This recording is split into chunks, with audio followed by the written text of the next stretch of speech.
अनुवाद की आवश्यकता और उसका महत्व।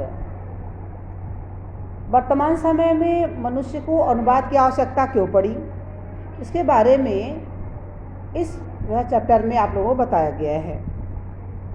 जैसे जैसे 20वीं शताब्दी का या 20वीं सदी का आरंभ हुआ और अन्य हमारे भारत देश के साथ में अन्य देशों की जो निकटता बढ़ी, तो एक देश दूसरे देश के निकट आए, और जब एक देश दूसरे देश के निकट आए तो लोगों के जो वैचारिक वस्तु चीज़ें थी, यानी जो हमारे विचार थे, तो हमारे विचार भी एक दूसरे के निकट आते गए और वहाँ की आर्थिक स्थिति को और औद्योगिक स्तरों को समझने के लिए हमें भाषा की जानकारी की आवश्यकता पड़ने लगी। जब हमें उनकी भाषा को समझने की आवश्यकता पड़ी, तो उसी समय हमें किसकी आवश्यकता पड़ी? अनुवाद की आवश्यकता पड़ी, क्योंकि बिना अनुवाद के हम किसी अन्य देश की भाषा को समझ नहीं सकते हैं। आधुनिक युग किसका है? वैज्ञानिक युग है। किसका है? वैज्ञानिक युग है, और इसलिए वैज्ञानिक युग होने के कारण बड़ा ही महत्वपूर्ण हो गया है।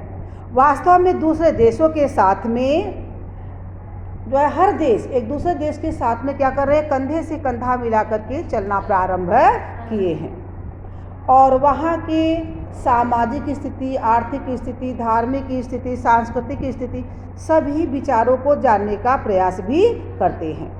इस प्रकार से अनुवाद की आवश्यकता मनुष्य को अत्यधिक पड़ने लगी।